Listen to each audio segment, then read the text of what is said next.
कुरुक्षेत्र के मैदान में युद्ध की गूंज सुनाई दे रही है। चारों ओर रथ, शंख और अस्त्र की आवाजें। इसी बीच अर्जुन अपने सारथी भगवान श्री कृष्ण से गहरे प्रश्न पूछते हैं और यहीं से शुरू होता है 7वां अध्याय ज्ञान विज्ञान योग। अर्जुन पूछते हैं, हे माधव, मैं आपको किस प्रकार पूर्ण रूप से जान सकता हूँ? संसार में इतनी विविधता है, यह सब आपके स्वरूप से कैसे जुड़ा है? श्री कृष्ण मुस्कुराते हुए कहते हैं, अर्जुन, मुझे जानना आसान नहीं है। असंख्य लोग प्रयास करते हैं, लेकिन विरले ही कोई मुझे वास्तव में जान पाता है।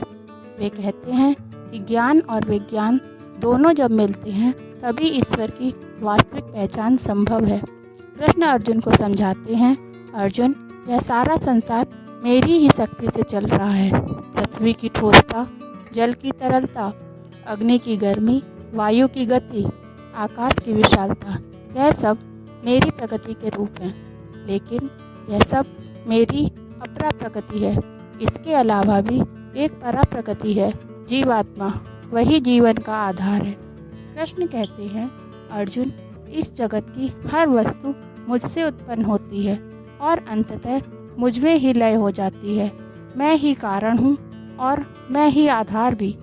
श्री कृष्ण बताते हैं, असंख्य लोग भक्ति और साधना में लगे रहते हैं। कोई धन की कामना करता है, कोई दुख से छुटकारा चाहता है, कोई ज्ञान का प्यासा है, परंतु सबसे दुर्लभ है वह ज्ञानी भक्त जो यह समझ लेता है कि सब कुछ कृष्ण ही है। कृष्ण अर्जुन से कहते हैं, मेरी शरण में आओ। जब मनुष्य मुझे पूरे भाव से भजता है, तब मैं उसे ऐसा ज्ञान देता हूँ जिससे वह मुक्त हो जाता है। ईश्वर को जानना केवल किताबों से संभव नहीं है। अनुभव और भक्ति दोनों जरूरी हैं। संसार के 5 तत्व और जीवात्मा सब भगवान से ही जुड़े हैं। जो व्यक्ति समझ लेता है कि सब कुछ ईश्वर से उत्पन्न है और उन्हीं में लीन होता है, वही सच्चा ज्ञानी है।